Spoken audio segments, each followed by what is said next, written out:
I mean, it was an exceptional goal, and it's probably one, if you asked him to recreate it at practice, he couldn't do it because it's so instinctive, and it's a matter of trying something different, you know, and he's got such great body control, you know, so he's able to make that move in one move, trap it behind his back, beat two defenders on the trap, and then obviously have the composure to finish, and that's something that not a lot of players have, but it's his body control, you know, that allows him to get away with that. And, you know, we're blessed. We've got him, we've got Clint Dempsey, got a couple of forwards who have those, you know, those kind of abilities. You mentioned that, and I think Alan Hinn was just talking about body control. How do you teach? Is that something you just can't even teach that stuff, can't you? It's balance, you know, and so forth. You see it in other sports, you know, you see it in great running backs who just, you know, seem to be able to shrug off hits and tackles, and they just stay unbalanced a little more than somebody else, and somebody else gets a little shove.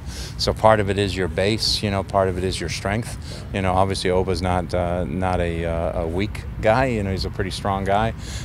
You know, so all of those things, you know, are part of it, but it's also, you know, there's instincts that play into that. I mean, you talked yesterday a little bit about the importance of having players that can read the game and sort of dictate tempo and things like that. Is there anybody on your roster right now that is particularly skilled at that? Well, you know, it's something as a whole team we have to be able to do and adjust to the tempo of the game. I think Gonzo's Pineda's probably the most experienced player in regards to that. You know, Ozzy's got a lot of experience now of understanding the tempo. Brad's been around for a while, so he can understand tempo.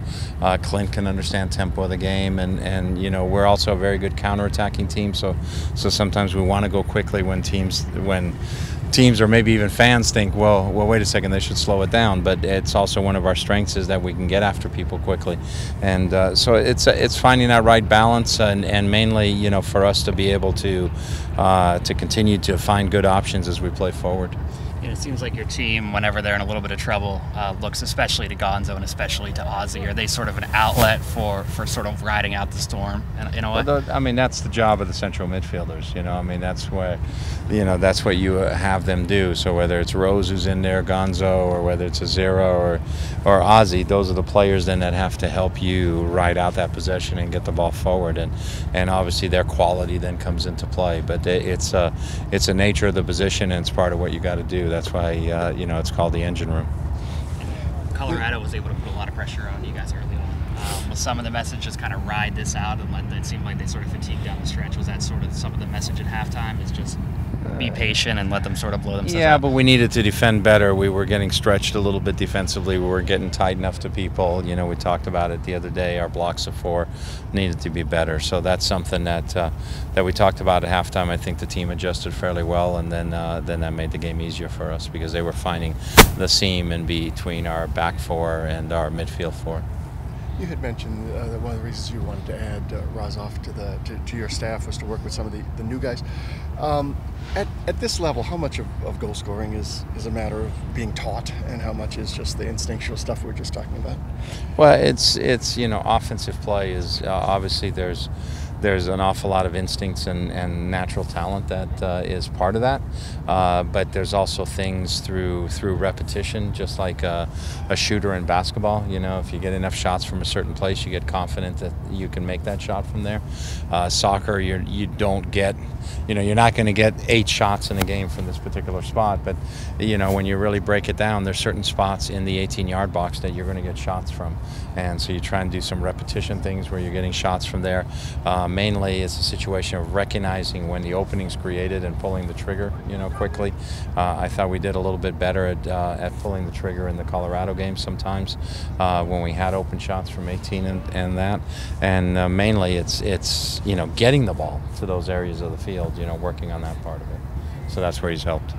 Vancouver, RSL, LA, all rivals, it seems like, over the years. Would you say Portland number 1 on that list, or can you even put a list together of rivalries? Yeah, without a doubt. You know, it's you know, Seattle Portland is a special game and is a special occasion, and you know, it's something you got to see. If you've been to Sounder games and never been to a Portland Seattle Sounder game, you need to come to a Portland Seattle Sounder game because it just takes it to another level. But you know, all games are important. The West is really competitive, not just the Cascadia teams. You know, it's everybody in the West, and it's going to be a tight race all year, so every point's important.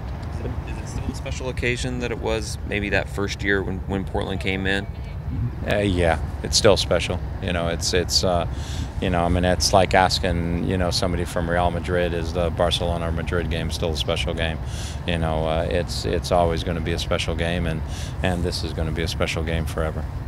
The fans, the Portland fans, do you fuel off of them? Because I know they've said some interesting things about you through the years. Oh, they try and be creative, and they can continue to try. Sticks and stones, will break my bones, but words will never hurt me.